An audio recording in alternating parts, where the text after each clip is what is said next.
بسم اللہ الرحمن الرحیم۔ السلام علیکم ورحمۃ اللہ وبرکاتہ۔ وعلیکم السلام ورحمۃ اللہ وبرکاتہ۔ اچھا پیارے بچوں، آپ یہ بتائیں کہ کل ہم نے کون سی حدیث پڑھی تھی؟ کامیابی۔ ماشاء اللہ۔ تو کیا آپ نے وہ حدیث یاد کی ہوئی ہے؟ تو آج ہم حدیث نمبر 2 پڑھیں گے، اعلان اسلام۔ کون سی حدیث پڑھیں گے؟ اعلان اسلام۔ قال رسول اللہ صلی اللہ علیہ وسلم قال رسول اللہ صلی اللہ علیہ وسلم ما من عبد ما من عبد قال قال لا الہ الا اللہ لا الہ الا اللہ ثم مات ثم مات على ذلك على ذلك الا دخل الجنہ۔ إلا دخل الجنة۔ ترجمہ۔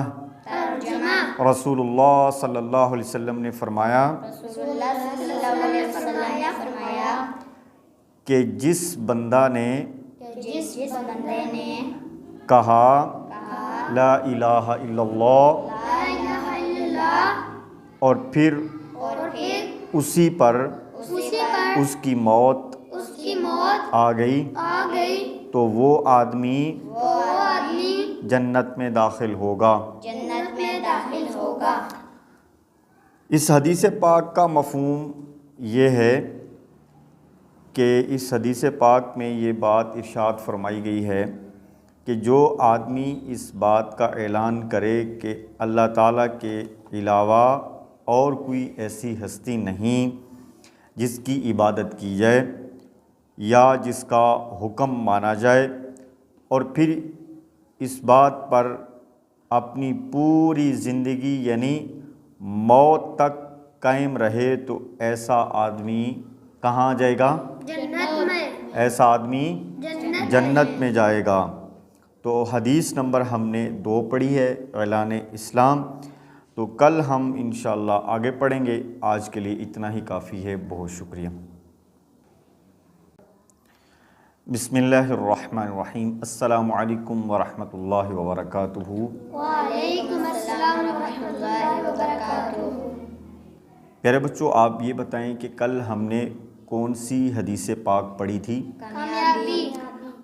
تو پیارے بچوں، آج کی حدیث ہم پڑھ رہے ہیں اعلان اسلام۔ کون سی حدیث پڑھ رہے ہیں؟ اسلام۔ پیارے بچوں، نبی کریم صلی اللہ علیہ وسلم کا بڑا پیارا اور خوبصورت فرمان ہے۔ آئیے سنتے ہیں اور پڑھتے ہیں۔ قال رسول اللہ صلی اللہ علیہ وسلم ما من عبد قال لا الہ الا اللہ ثم مات على ذلك الا دخل الجنہ۔ رسول اللہ صلی اللہ علیہ وسلم نے ارشاد فرمایا کہ جس بندے نے کہا لا الہ الا اللہ اور پھر اسی پر اس کی موت آ گئی تو وہ آدمی جنت میں داخل ہوگا۔ کہاں داخل ہوگا؟ جنت میں داخل ہوگا۔ پیارے بچوں، اس حدیث پاک کا مفہوم یہ ہے کہ اس حدیث پاک میں یہ بات فرمائی گئی کہ جو آدمی اس بات کا اعلان کرے کہ اللہ تعالیٰ کے سوا کوئی عبادت کے لائق نہیں جس کی عبادت کی جائے، یعنی اللہ کے علاوہ ایسی کوئی اور ہستی نہیں کہ جس کی کوئی ایسی عبادت کی جائے یا پھر جس کا حکم مانا جائے، اور پھر اس بات پر اپنی پوری زندگی یعنی مرتے دم تک وہ اس بات پر قائم رہے، تو ایسا آدمی جنت میں داخل ہوگا۔ تو آج کے لیے اتنا ہی کافی ہے۔ کل ملتے ہیں ایک نئی حدیث کے ساتھ۔